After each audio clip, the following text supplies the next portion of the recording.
Do you want to start with COVID-19?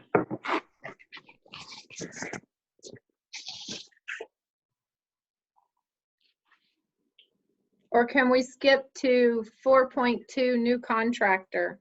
Yeah, let's do that. Okay, so Jan hasn't met David or Karen. Boy, I hate to introduce them without Joseph and Roxy on the line.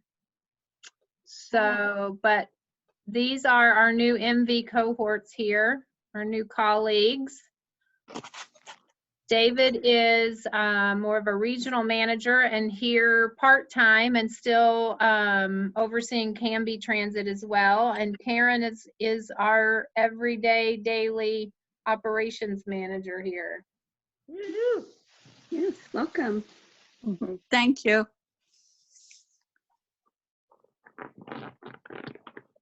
Thank you. Hey, there he is.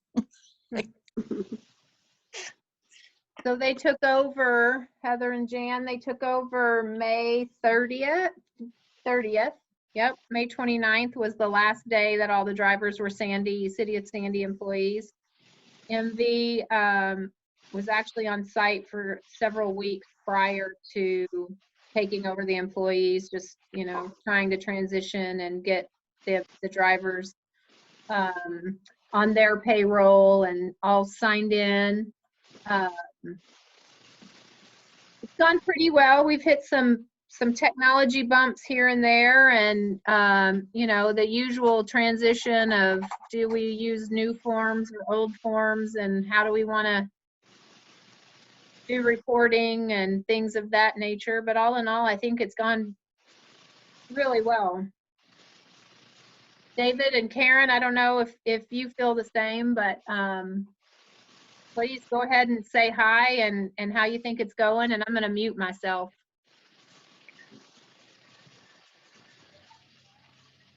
Anything, David? Yeah, I think it's going really well. It's, you know, just getting some of the paperwork together, and of course some of the IT issues, which we actually have our IT people working on right now. Mm-hmm. So once that's resolved, I think it'll go real smooth. We've hired a couple new drivers, and we have some that are still pending. So we're looking forward to the full service starting on July 1st with the Mount Hood Express. We are moving along. Great. Yes. We've definitely had our ups and downs.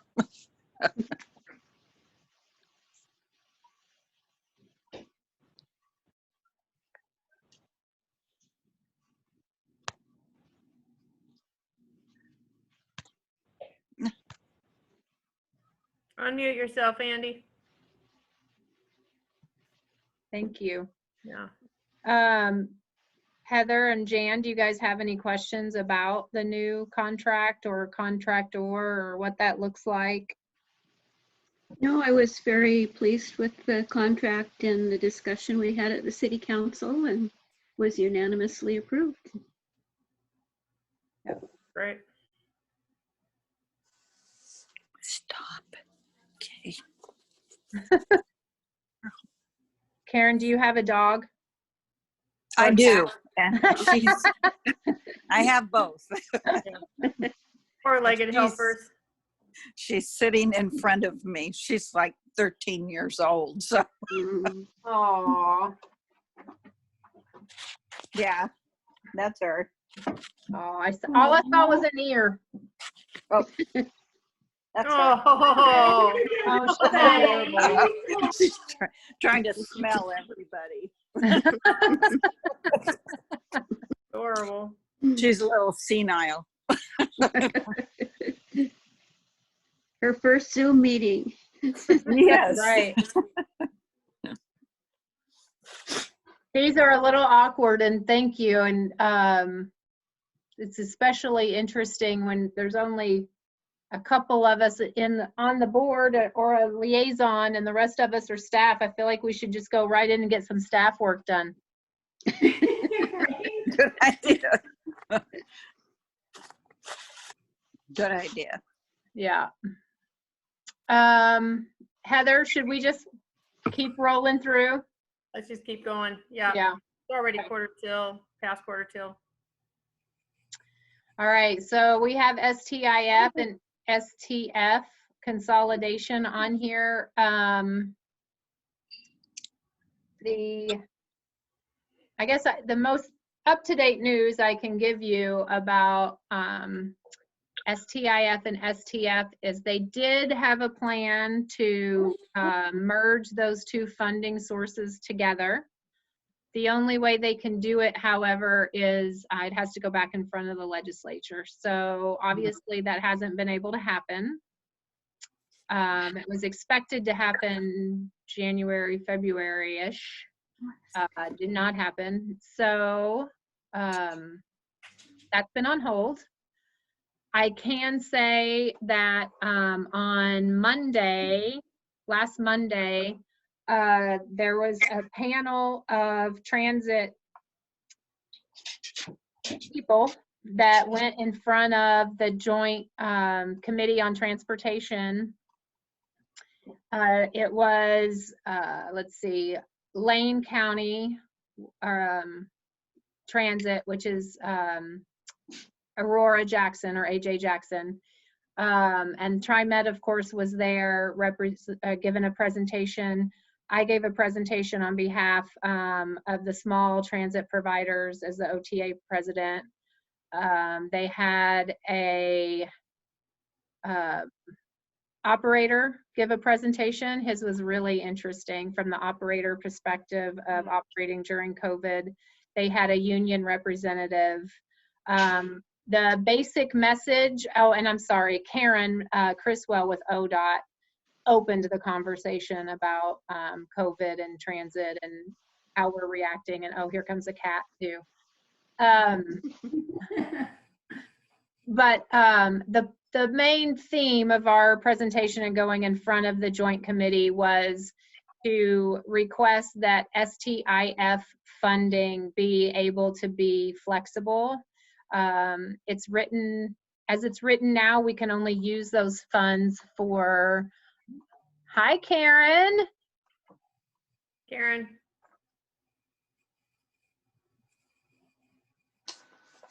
Hey Karen, you're on. I've been trying for 20 minutes to get in here. Oh, I'm sorry. That's the trouble with Zoom, right? I guess.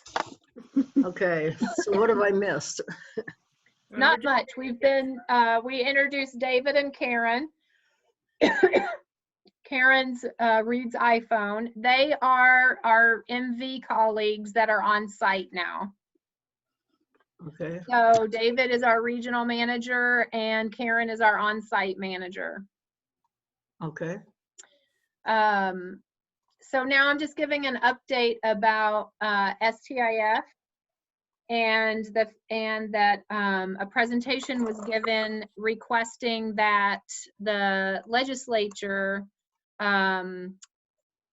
make STIF funds flexible during this time of COVID. Because STIF funds can only be used for expanded services or enhanced services. So we're asking that during these crazy times, we be able to use them to maintain the services that we have. okay. Now, so they're not going to combine those two? Well, the plan was to combine those two, and of course it didn't happen because the congressional session was cut short when they had the whole cap and trade argument, and nothing else moved forward. Okay. Yeah, so that should move forward. I don't think that they'll address that during the special session, which is I think the governor just announced today that she's trying to call them back on June 24th. So Representative Beyer, who is one of the chairs of the Joint Committee on Transportation, at the end of our presentation said that he and his other co-chairs, Representative McLean and McEwen, we're in agreement that they will support making STIF funds flexible going forward. So I expect that we'll be able to spend those funds to maintain funding. Do you Okay. think they might do that at the July special session? That is the hope, is that they'll do it with this special session. Okay.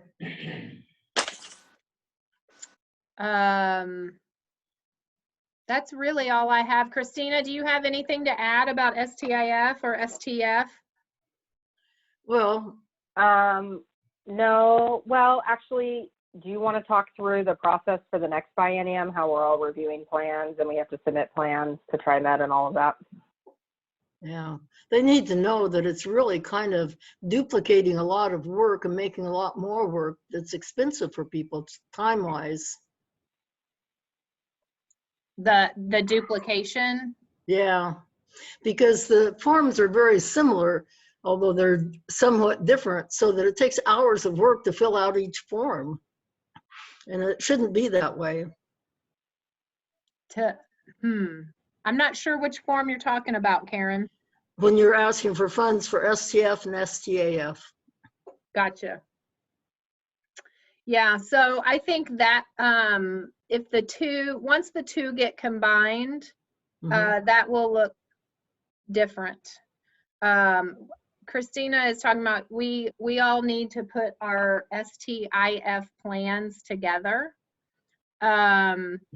for the next STIF process, which they did give an extension and make a little longer, but essentially the short news is we will need, as in the city of Sandy and Clackamas County providers, we will need to know what projects we plan to move forward with very soon. Yes. Originally it was July, which would mean that we would need to come down on that now. Christina, do you remember what Tom's email said about the timeline?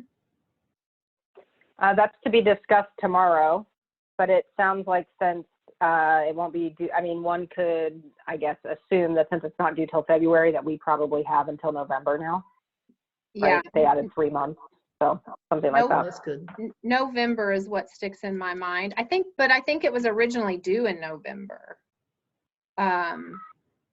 Yeah, and we had to turn it in July or August. Right. So now that it's due in February, backtracking 3 months would be we have to turn ours in November or something like that. Yeah. So, as a board, we do need to have some discussions. Obviously, we will look to our brand new and passed by City Council Transit Master Plan to decide what projects are going to happen. To be honest, what I will probably recommend going into the next process is that, and I would have originally, but even now it seems more important. You know, we're putting money aside every year for adding a bathroom and a driver break room, training room, whatever that looks like. We'll have to have a planning process and have someone come in to let us know, does that look like moving walls inside this building to make more capacity in here? Or does it mean beginning the next phase of the operations building, which this building is actually planned in many phases, and the grassy area right there behind me, the yellow are our generators. That is actually planned, that made it worse. That is actually planned for another building that looks just like this building. oh, Yeah. okay. Yeah. So it would separate you from the water thing. Public Works. So you'd have one whole building to yourself? I don't know how that will come down. So there's a couple of thoughts. One thought is that this building becomes an administrative building and is offices and only offices. And the second building is drivers and public works. So Oh. that building would be where they take their break, where they have their own training rooms, their own restroom, their own kitchenette, washer and dryer for the public works crew. Or there has been discussion of this building becomes the transit building and that becomes the public works building. Which makes sense. Yeah, I think actually probably what makes more sense is to have the offices separate from the operations, just to give that the drivers this space in here for them to have a break. You got, you're right outside the director's office. Yeah. So Half it gives the them more time- downtime. Yeah, it doesn't give them downtime. So we've got to work on that somehow. So Okay. I do see the value in having them in a separate building where they have their own space and don't have to give it up when we have a meeting, for example, or Yeah. have their training in the middle of a building where people are going in and out of the back door. They used to have a very small office that was also used as a conference room, but we've run out of offices. PW even has Just a given minute. us an office in their break room. So let me see if I can mute Karen. I can. There we go. Hi, So- Roxy. I see you. You're muted, but hello. Hey, Roxy. So I'm missing something. I don't know what the timeline is on Hello. that. Hey, Roxy, what that new building would be. I mean, obviously it would be several years out, but I had thought on I think the bus barn, but we had talked about having break room for the drivers and a lunch area and so on. I thought up on that second story. Am I like way out of date or what? No, so when that process came around, we did look at possibly changing either the main bay of the existing bus barn or, like you said, adding a second floor.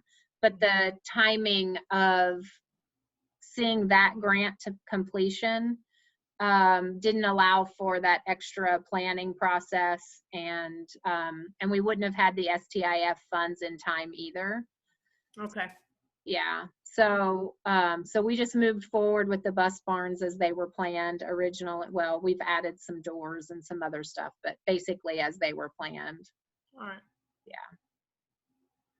So there is some money as that STIF funds have been set aside. Whenever I inject myself.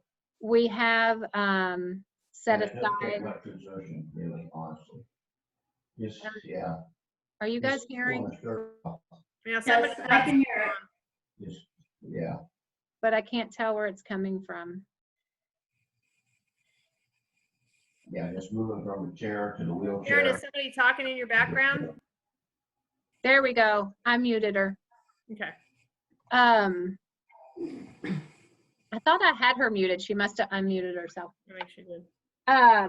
So anyway, there is part of that is flagged for planning. So we will have someone come in and do an assessment and let us know. I will say there was, and I talked to Jordan, our city manager today, just to remind him that we need to have the conversation about that project.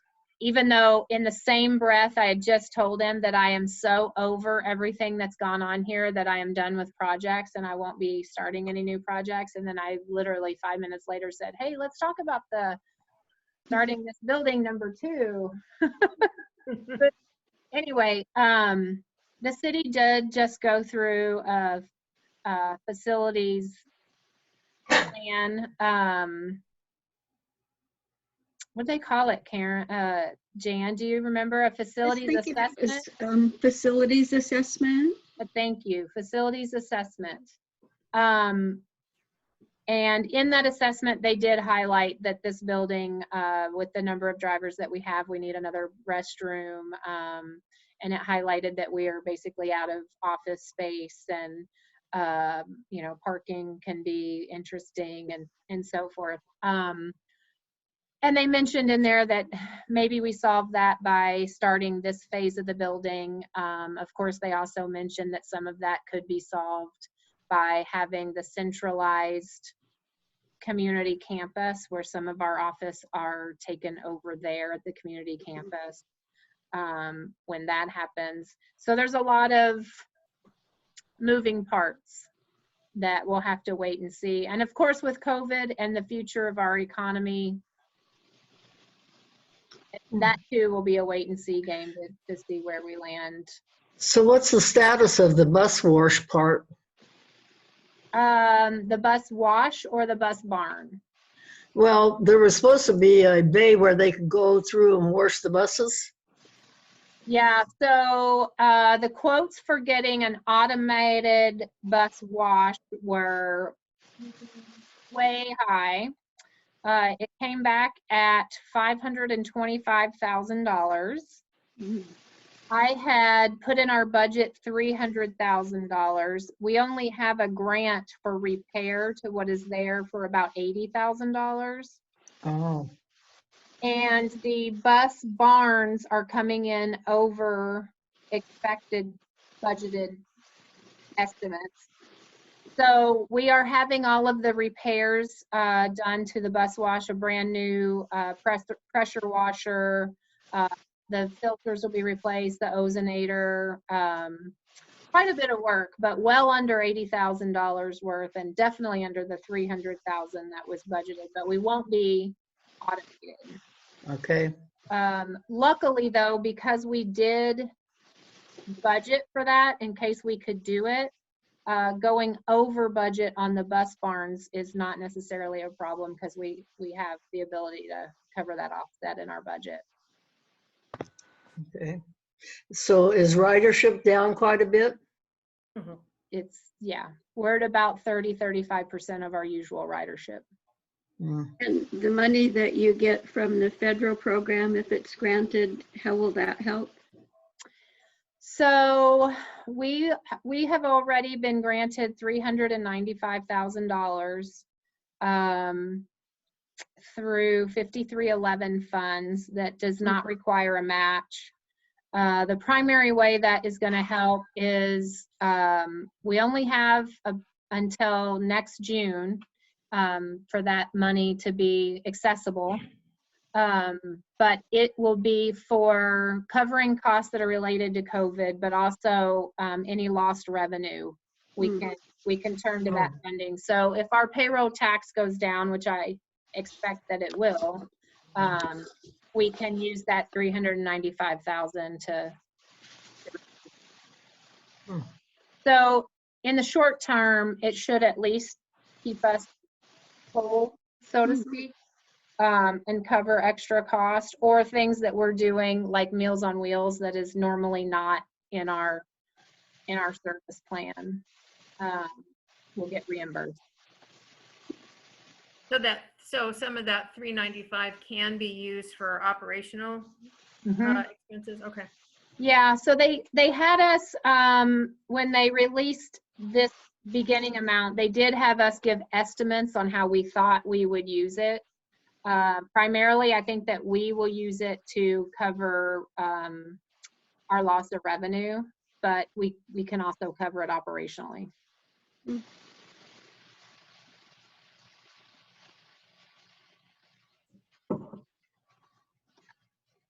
Hi, Teresa. Hey there. Hey, Teresa. Good to Thanks see for you all. joining. Sorry, I'm so So, late. oh, no worries. Roxy, is Joseph with you as well? Are you guys on the same? Yeah, he's here. Hey, Joseph. Sorry I was late. It's just been kind of a crazy day, but we're here. Yeah, it's okay. We're all experiencing crazy. Thanks for joining us. Well, of course. So I think we were talking about STIF, but got kind of sidetracked. Is that? Yeah. Yeah. Okay. Oh, we got sidetracked. Yes, thank you, Christina, because we were talking about the fact that we will need to decide what our future project plans are. Unless, I think in light of COVID, I will not be suggesting that we begin a shopper shuttle route to Vista Loop at this time. So if you guys feel differently, tell me now. I think any place that we can just stay back until things are better makes sense. Great. Yeah. I didn't quite get the shopper shuttle route where? To Vista Loop Apartments. Oh. You know, going, Yeah. Okay. I know where those are. yeah. So going, it's funny how much has changed in such a short period of time. Because if you recall, going into our transit master plan process, we had a bright future in front of us with brand new STIF funding, and there was a lot of conversations about what our service should look like and what should be added with the new funding. Luckily, during that process, there was also what they called a bloom and what they called a gloom part of that master plan, and the consultant recognized right away that we were paying really low rates to our operator at the time. And so in our master plan, she gave the gloom scenario of our operation costs increasing while some of our funding decreases at the same time. And that's probably what we're looking at. So in just a matter of months, it switched from concentrating on the bloom to that gloom scenario becoming probably what we'll look to primarily. What, are we going to have to rethink how often the buses are going if the ridership is that low? I think that's going to be a discussion that we will have to have on a regular basis. I know that through the COVID process, the general direction we've gotten from the state is to try and maintain your service as much as possible, because it's really difficult to put it back in place. Yes. Once you pull it off. So I would like to maintain that. I certainly wouldn't want to cut service, but too soon.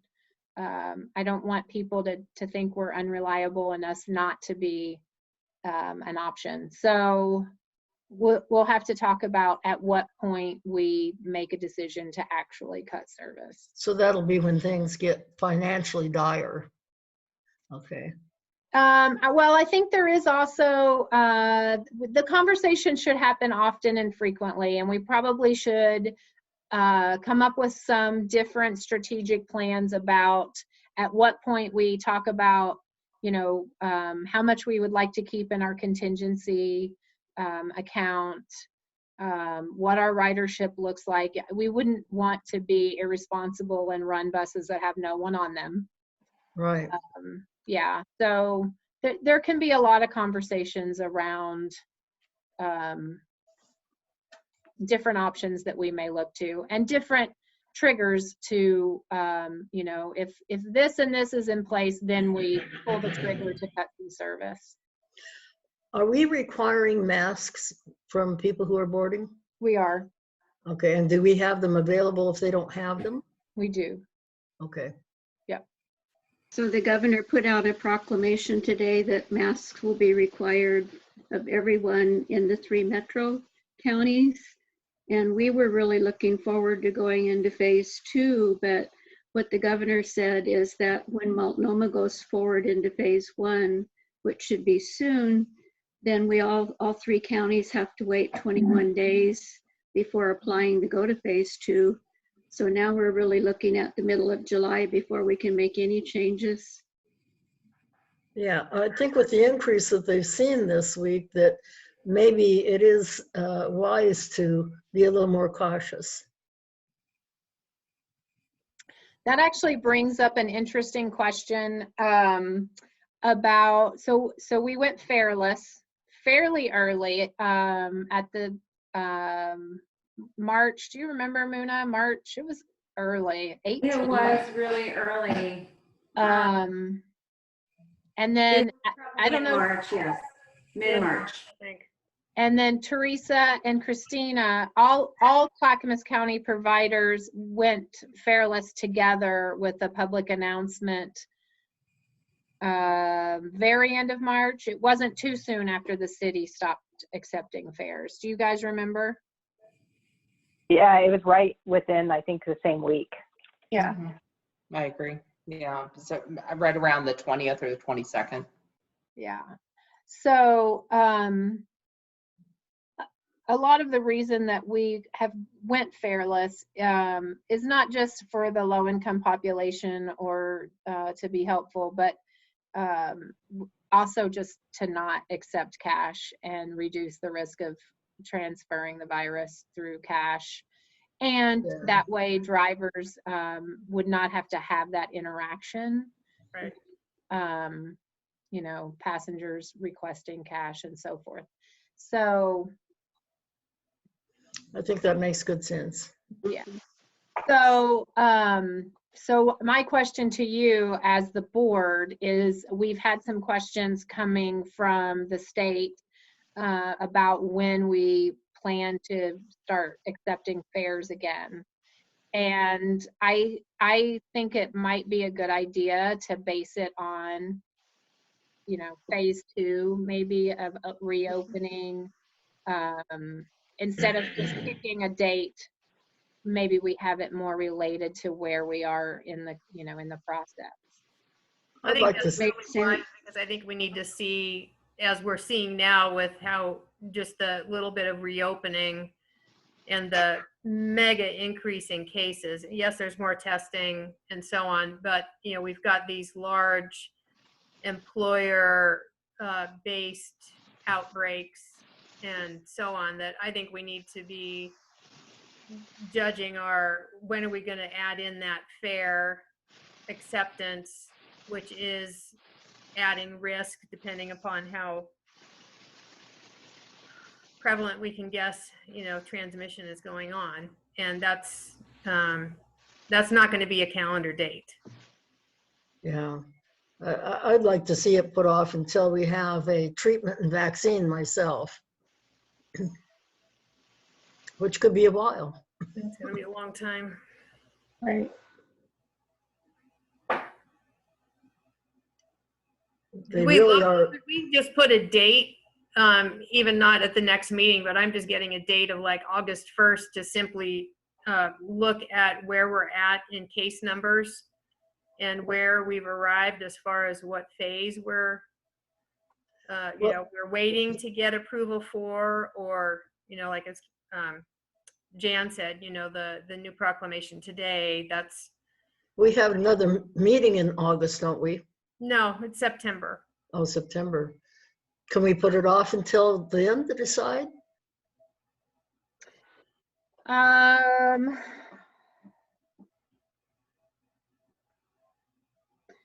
would like us to look at it before then, if we can. If we could agree that we are in phase 2 and the cases are not continuing to increase, and you know, the public health message is, then we can, you know, the board agrees that we can go ahead and make that decision. However, if it's August and the number of hospitalizations are increasing and we aren't seeing the let up that we had hoped for, then I would assume that the board would be supportive of not reinstating fares. Okay, that works. That, I think that's a good idea, and then you can just keep us updated. Right. My fear is that come fall, which is our normal flu season, that we will have a tremendous resurgence of this. Yeah, I think you are probably right. I think we're gonna see it come back around. Roxy and Joseph, do you guys have any thoughts, or do you have any disagreements with the basic idea that the board supports staff's decision based on the phase the county is in and the virus patterns at the time? I'm good. Joseph says he's good as well. We agree with moving forward with that. Great. And Teresa or Christina, I think you guys are going to start earlier. Am I right? Were you one of them that I remember July 1st? Well, I had recently spoken to Muna about the fact that it probably makes sense for us to follow suit with you guys, given the ridership share between the two services. So, you know, I mean, it's probably something that we need to discuss and just to continue to communicate about. At least that's my feeling. Teresa, do you feel differently on that? No, I think it's ideal if we proceed in tandem. You know, we'll just keep communicating with Andy. It's definitely going to have to have a perspective both of where we are in terms of phased openings, you know, what we're seeing, if we're seeing any resurgence of cases or any other issues that are red flags. And I think there's kind of that bigger picture partnership of the communication with the other small transit providers in Clackamas County who have instituted similar policies. It's ideal for us to all be in agreement with what we're all doing so that there's some consistency as we look out toward our ridership. That's one of the things that we're really trying to work for, is having, you know, consistency with certain types of things between our services. So no, there's no date at this point in time. We were originally hoping for phase 2, but obviously that's not going to come quite the way we'd all hoped it would. So we'll kind of have to play it by ear and again, be talking to Andy and Muna and be talking to our other partners. And I've got a question regarding, you know, around the timing, certainly of when we do start to have fairs again. And that is depending upon the different agencies as far as, will City Hall be open? Will the library be open? And I'm asking this with respect to accessibility of tickets, right? Where are people going to be able to actually buy tickets? And sure, there's the folks that are doing cash fares, but you know, I don't know what the percentage is. That'd be an interesting figure for me to know, of what percentage is cash, what percentage is tickets, you know, that we typically have on both services, and the availability and ease for riders to get tickets, to purchase tickets. Yeah, thank you, Heather. That was originally one of the big pushes from the city manager of us not taking fares, was just the availability of tickets and getting on the bus and what makes it fair and equitable, and can they get, you know, when the city shut their doors, then where can they go to get passes, etc. So yeah, yeah, and once again, it just brings up that kind of ongoing bell that I have as Fred Meyer. Hello, it's perfect. Yeah, you know, they're open, and yeah. It is on my list, Heather. It's in my inbox of things to get to. So that whole situation is so odd. It's very odd. It's very odd. And I keep ringing the bell. Thank you. On the surveys, and also just in, you know, talking with different, I mean, at least that last conversation I had, I gave that information to you, Muna. Yeah. I think that seemed to me like it was the most direct information response that actually seemed like it made sense. And that's something, now that we have a contractor in place and we kind of have a setup for COVID, I can move forward with. I'm catching up with a couple things, but that is on my list. It's on my radar. Yeah, great. Because I think actually even utilizing the COVID thing as a you know, kind of an extra push button and saying, hey, you know, you're accessible, people are coming here, and so on. So great, thank you. Good reminder, Heather. Thank you. You're welcome. I want to apologize if you guys are hearing a lot of throat clearing. My husband has got lung cancer and he's undergoing treatment right now, so he can't keep from doing that. No apology necessary. My sentiments, exactly. Yeah. Okay, so we've kind of gone a little all over the map.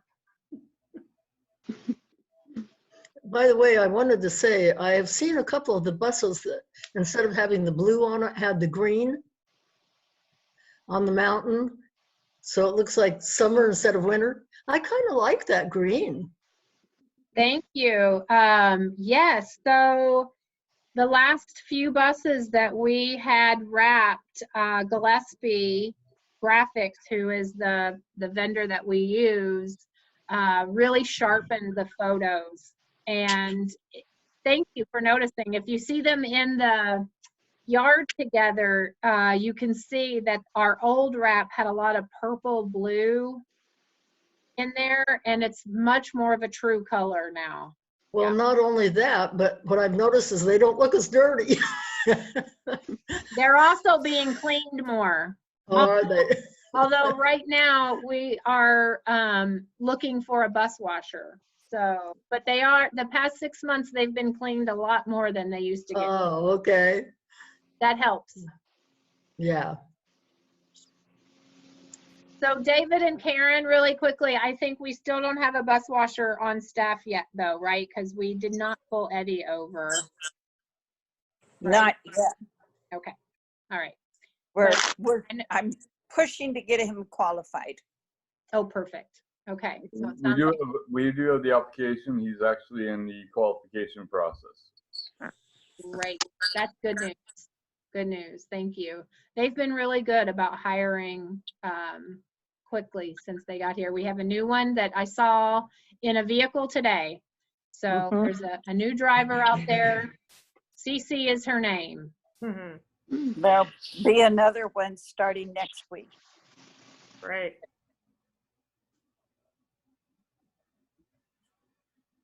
I've already mentioned, I'm just looking at old business because I, as far as grants go, I don't, we did actually, we were successful in the last grant application. We have one vehicle left that is not brand new. And we will be replacing it. I did, however, put in to get a rebuilt diesel. So rather than buying the nearly $500,000 Gillig diesel, we're going to buy a rebuild. And the warranty is the same. The lifespan is the same. They're very nice vehicles. My thought process on it was that although it probably won't be as quickly, we still will look to switch to an alternative fuel type. And so I don't want to buy another very expensive diesel when I think that we'll be moving in a different direction soon.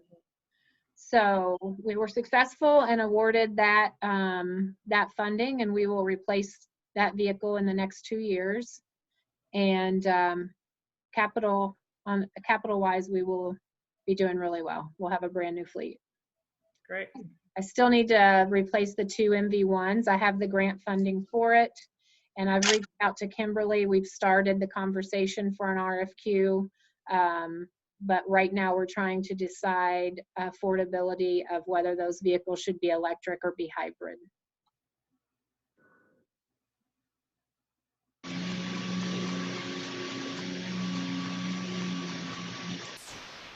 So do any of you have any input regarding electric versus hybrid for 2 new vehicles? Well, I think the hybrid have more experience. I know myself, when I bought my car, I bought hybrid instead of electric, given where I live in Sandy and the kind of driving that has to be done, but that's just a personal experience. Well, it's nice to have a fallback. You know, I don't know whether especially during the winter, whether the electric will be as efficient as the gas. So I'm all for hybrid at this point until we see how they actually perform out here. And we actually run some of the hybrids and the electrics in one of our divisions. The problem with the electric is if you don't run it every day, the battery to start those vehicles don't work as well. And so you actually are spending a lot of time jumping vehicles that they've sat for more than 2 days. How do they perform in cold weather? Well, they're down on the coast, so they really don't have the cold. Oh. Yeah, that's my concern, is what happens when it snows and ices with it. And Andy, you have such a huge investment with electric vehicles when you talk about charging stations. I mean, it's just a consideration. The infrastructure costs are tremendous. Yeah. Agreed. Agreed. Yeah, I think this goes back to pre-COVID. You know, we were very excited. We had the bus barns built so that they have the infrastructure for the charging areas in the wall and et cetera. And yeah, that will probably, that excitement has dwindled to a slow roll, more of a trickle at this point. I think that's true with just about everything. Everything's kind of on hold. Let's maintain for a while until we get this under control. Yeah. Yeah, and when we have a better idea of our future financing, obviously, and ridership trends, we don't know what it's going to look like for transit after this. The economic impact has been huge, you know, and so that's kind of what I think we all feel like is, are there going to be jobs out there, or what's going to happen in the future? Yeah, it's scary. It is. I would love to move into neighbor updates, see if Christina and Teresa have some things to share. And then we can, just because it's 6:30 and I want to make sure that we all have time to hit on our important pieces, and then we can roll back around to some of the things that we've missed.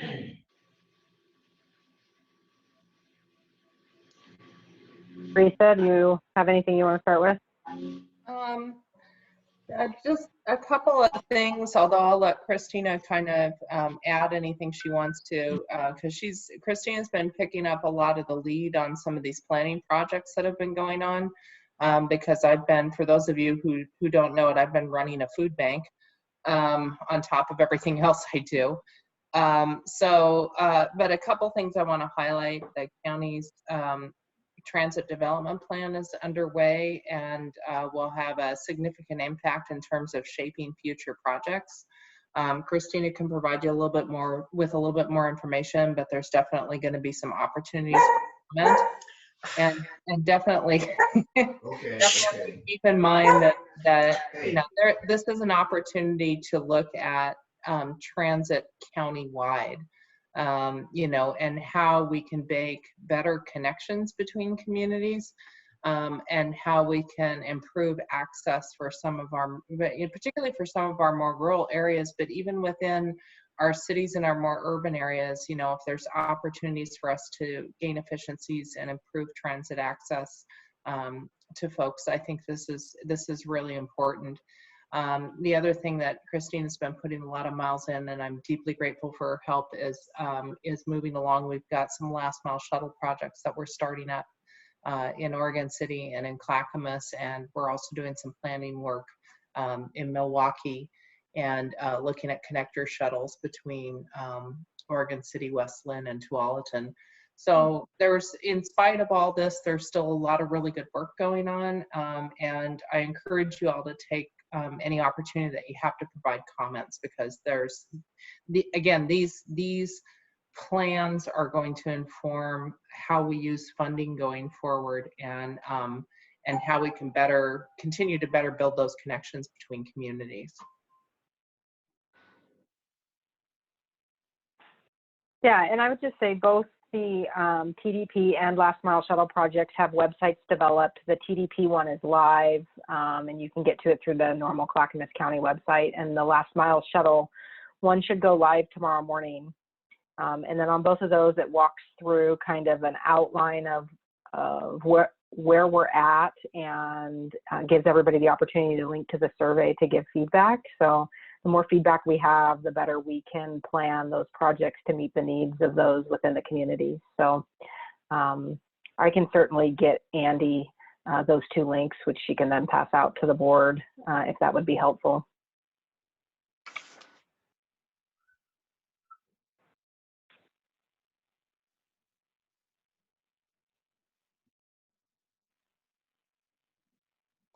Yeah, so we should, Nancy, when we should get those links on our webpage as well and help push that information out, maybe even the city's Facebook page. Okay.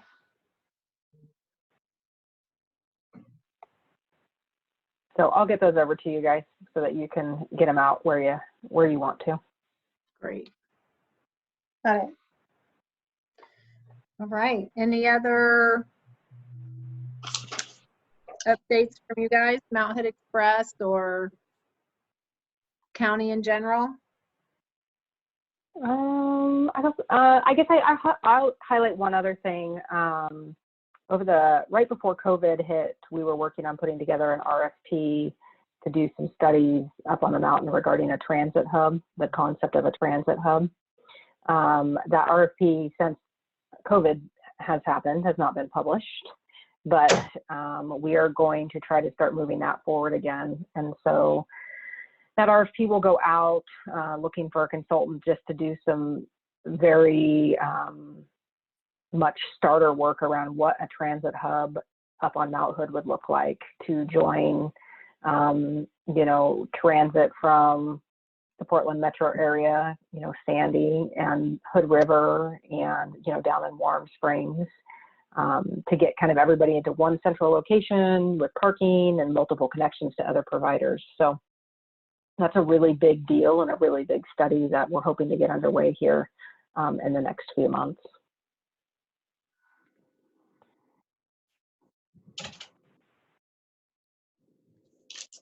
And probably the only other thing I'd say, just kind of as a last thing, which is not necessarily directly related to transit, but is more just in terms of the county and the general, is, the good news is that some of these supportive funds for vulnerable folks in our communities are coming through the CARES Act.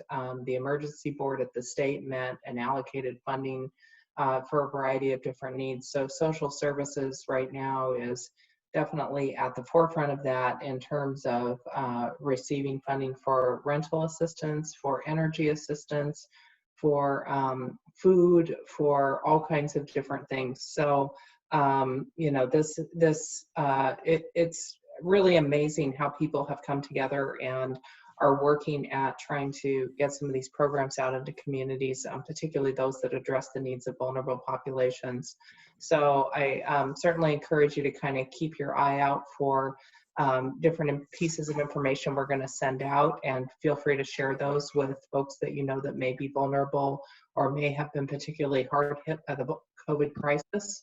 And if anybody wants to stop by and say hi, I'm actually going to be up in Sandy next Thursday at 1:30 doing a public food box distribution event. So if you want to slap your mask on and drive on over, I'd love to see any of you who are able to come. But I just wanted to let you know that there's a lot going on and a lot more to come, and we're definitely keeping busy. Has ridership increased on the Mount Hood Express?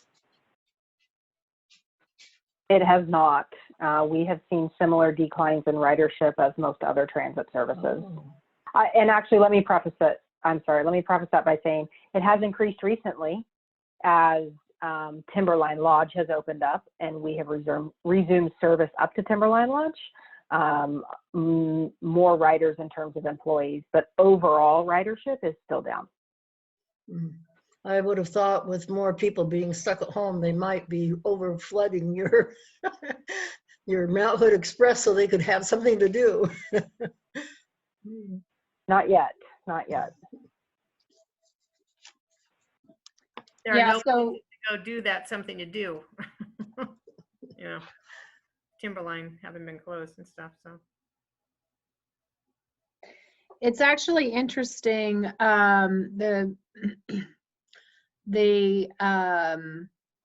The social distancing that's required on transit. So they did not use the 6-foot distancing for transit. They went with 3 feet. So we need to keep 3 feet from each passenger inside the bus, which, as you can imagine, really limits our capacity, even in our, our big gilligs.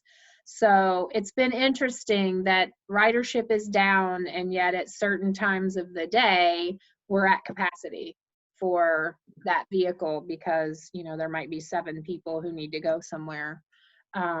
So it's going to get interesting what our answer is as we do start to reopen, especially I think that as things on the mountains start to reopen, they're going to start seeing some increases in ridership. And then, how are you going to address capacity issues will probably become, I hope, will become a conversation that we need to have.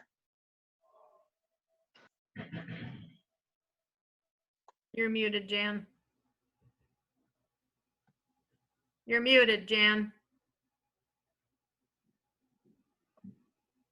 I was just saying it's interesting that you have the 3-foot distancing, but when you see people in airplanes, they're kind of all pushed in there.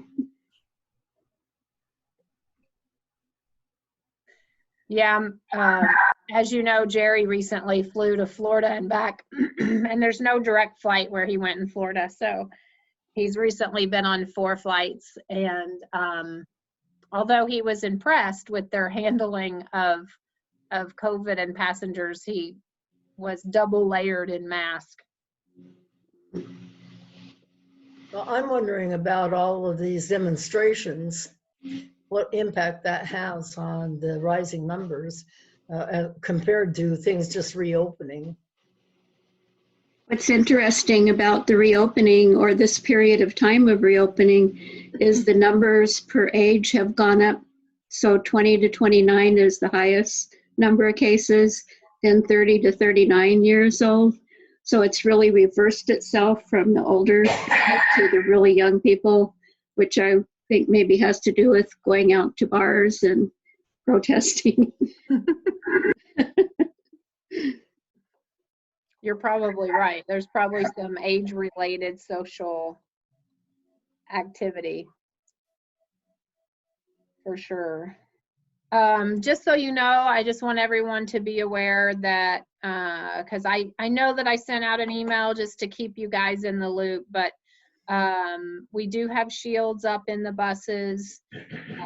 We are looking at, we haven't completed it yet, but all the city facilities will have shields at our front desk, including ours here as well, for staff protection. The drivers are still cleaning touch surfaces at the end of every run. The buses are brought in and disinfected at the end of every shift. Drivers are still wearing masks. They're required to wear gloves as well. There are a few that I shouldn't say they're required. There are a few that I have said, if you cannot wear the glove while you drive, then I just request that if you're not touching the steering wheel, and you're definitely required if you are securing a wheelchair to put on those gloves. So, is there anything else I'm missing? We ordered an electrostatic spray gun at the end of March. It's still not here. Yeah, so the It's slotted disinfectant, to come no later than the first week of July. That was my last email update, was that it would be coming no later than the first week of July. I find those masks hard to breathe with them on. And I noticed that Goodwill and a number of other places, they're using a clear plastic thing for their face that covers their eyes, their nose, their mouth, and it has a little band that wraps around the head. And I wondered if those would be more effective, actually. And those, the shields you're talking about, Karen? Yeah, The problem with those are that the bottom is open. yeah. And the Germans have done a lot of extensive study, and their conclusion, as they've been studying this behavior of the virus, 80% of transmission is through the spittle. Right.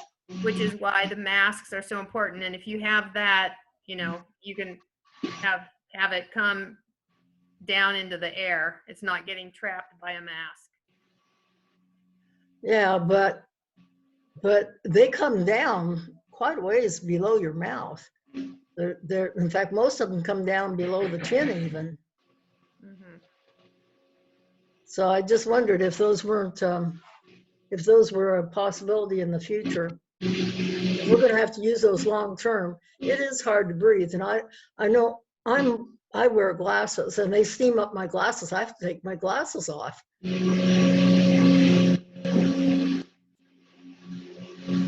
yeah, we did have a couple of drivers in the beginning who, especially the N95s, they really steam up glasses if you have glasses. I think, and David and Karen, you guys can correct me if I'm wrong, but and Muna, actually, you probably,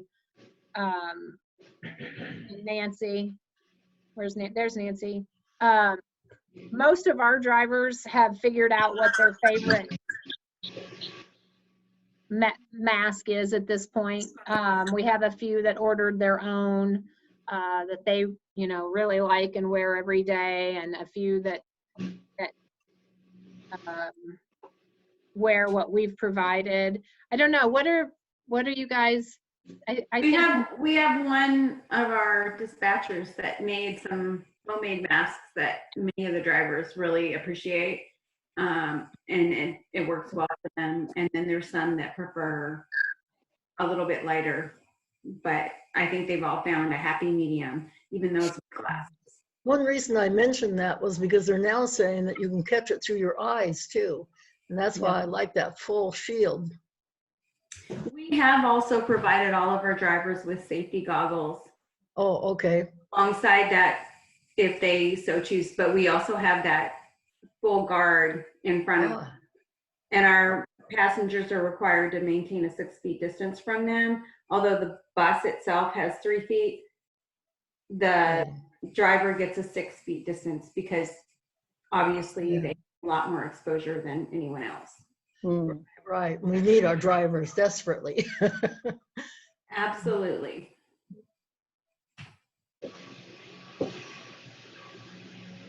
Yeah, they've done a really good job throughout this process. As you know, it can be difficult to tell the public to put on a mask. So, you know, they'll do their best at that requirement. And you refuse to let them on the bus if they don't put a mask on? They, City of Sandy drivers are allowed to refuse to let them on. I will say though that they can, if they have a disability, if they say I have a disability so I can't wear it, then they will not be required to wear one. If you're under 2 years old, you will not be required to wear one. And if they just cover some, you'll see that some passengers don't want the mask, but they will cover their face, whether they'll use their shirt or you could even hand them a paper towel and say, as long as your face is covered, then you can ride. Yeah. So there's a lot more, wiggle room in there than just put on the mask or don't ride. But yeah, hopefully through good communication, they can make sure that everybody's keeping everybody else safe. Yeah.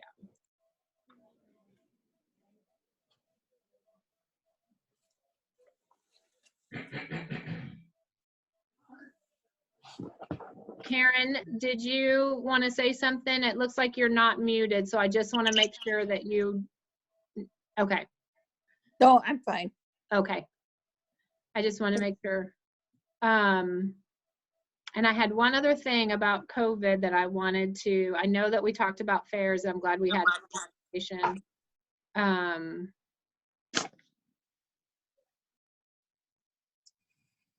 Yeah, I don't know. I'm spacing it.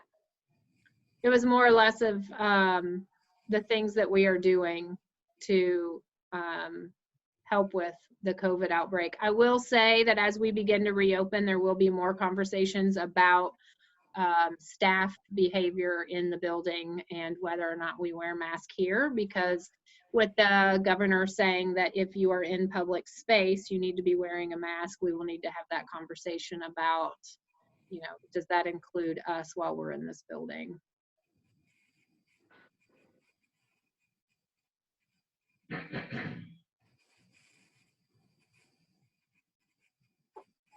All right, do we need to swing back around for the minutes?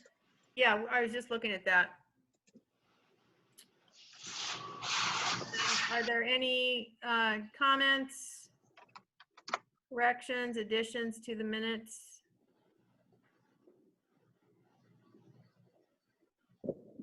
I have one correction that I saw on the December minutes, and that is in the portion that talks about on December 16th, the contract was terminated with Rojoy. That needs to be, it's spelled R-O-Y-J-O-Y in the minutes. And it should be R-O-J-O-Y if I'm not mistaken. You are correct. We'll get that fixed. I'll get that fixed. Thanks, Nancy. Yeah. Thanks for pointing that out. Sure.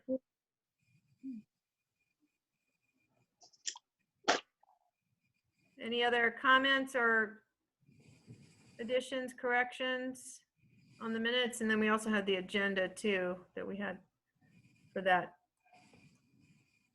to approve. If not, can we get a motion on the floor to accept the, oh, well, it's actually both the December and the September meeting minutes as noted with corrections? I also move that we accept the minutes for the last two meetings. I'll second. Okay. Moved by Karen Topliff and seconded by Jan Lee. All in favor? Aye. Aye. Any opposition? Okay, passed unanimously.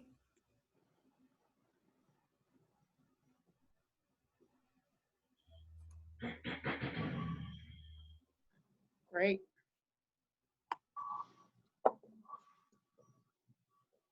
Did you want to say a little something, Andy, about our victory celebration of the 20th anniversary? Did we? Because we hadn't. Has it really been that long? Yeah, we did not meet in March. Yep. So yes. Wow. Yeah. Wow. Yeah.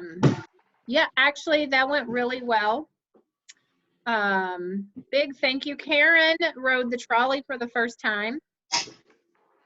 Right, Karen? Yes. Yes, it was a lot of fun too. Very interesting. There you go. Got her cowbell. It was actually a lot of fun. It was very cold, and thank you to everyone who was there and celebrated with us.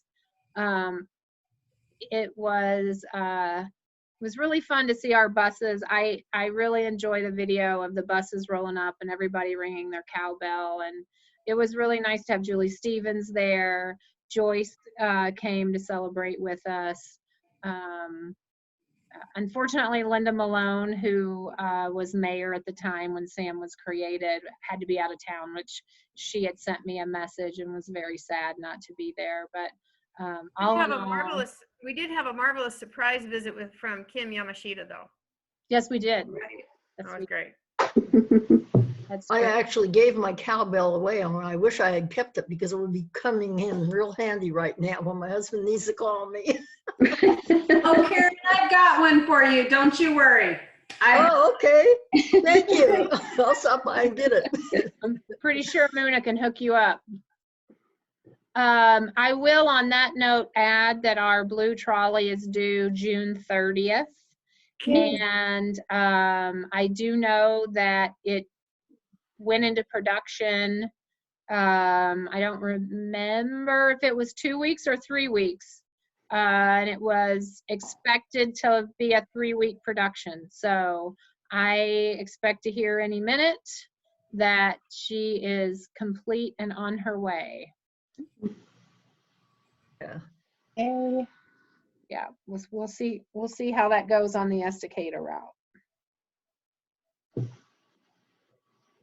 Surprise, David and Karen, you get a blue trolley for the Estacada route. Oh, blue. Oh, okay. That'll be exciting. It is exciting. Just wait, because exciting is not exactly the feedback you'll get from the drivers. Oh. Probably not. I'll have to think of a reason to go to Estacada. Exactly. Exactly. Yeah, no, I think it's going to do really well. The Estacada route had actually been doing very well, just with the one added run through STIF funds. The last half of 19, it was really on an upward trend. And then mid-February, not so much. I mean, it's kept its ridership about the same as the SAM route. It's still at about 30%, but it was really kind of sad to see it doing so well, and then this. So yeah, I think people are just a little bit afraid to go out in public right now. I am. Mm-hmm. Yep. I especially am. Yeah, other than going to Fred Meyer to pick up my groceries, that's it. Yep, that's me too. Yeah. Doctor appointments and groceries, that's it. Okay, before we hang up, I just emailed something myself, and if it's in my emails, then I will share my screen to show you where the bus barn is. But I don't see that it's in here, and I don't know why. So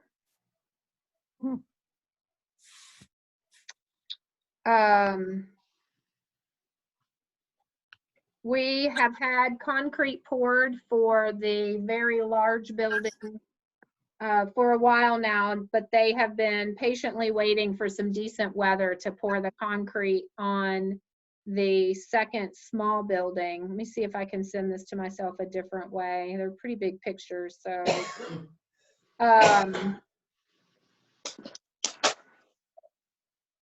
so the second smaller barn's concrete was poured today.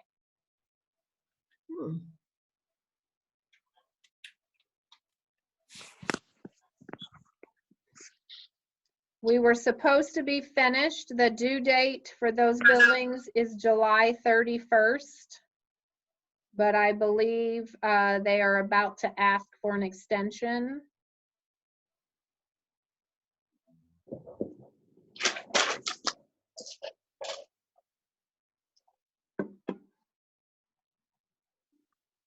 There it is. All right, here we go. Do I see it? Bear with me.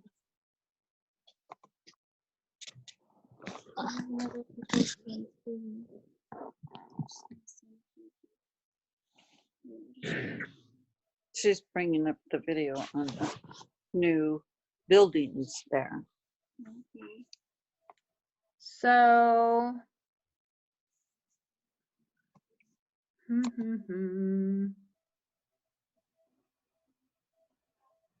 wonder if I can't now tell it that I want to share my screen. Can you see it? Yeah. Oh, Yep, yeah. it's there. So you see our existing bus barn and the large concrete that's now full of water. Mhm. And then, yeah, that's them pouring the concrete there on the second small building. Wow.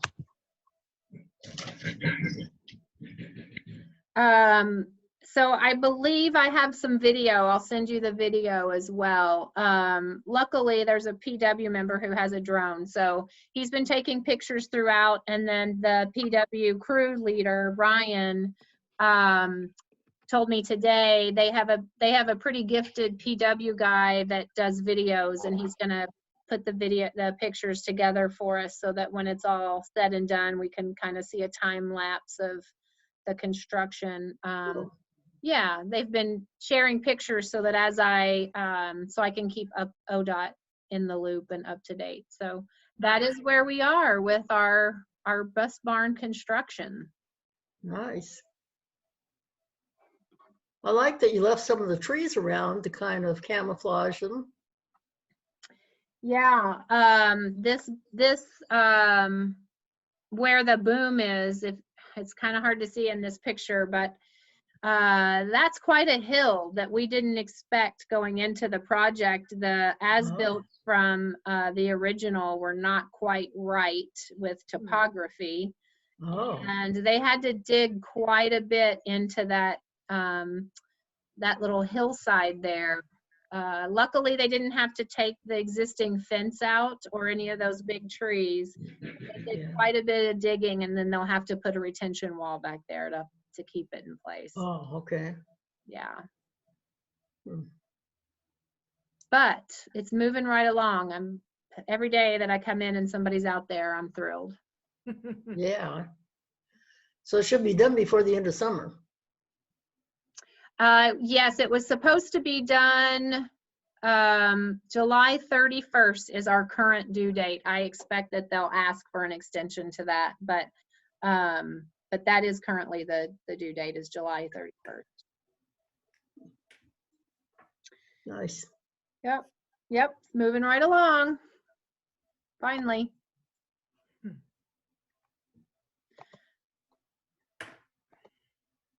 All right, I'll stop sharing. There's a different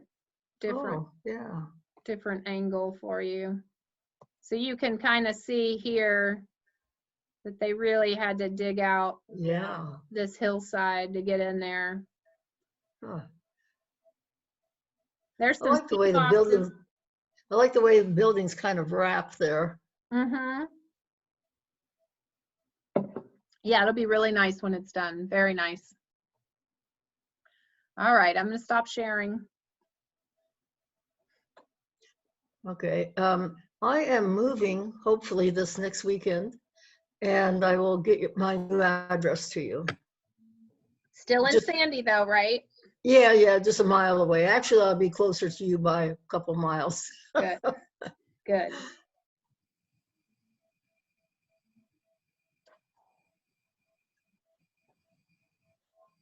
Does anybody have anything else?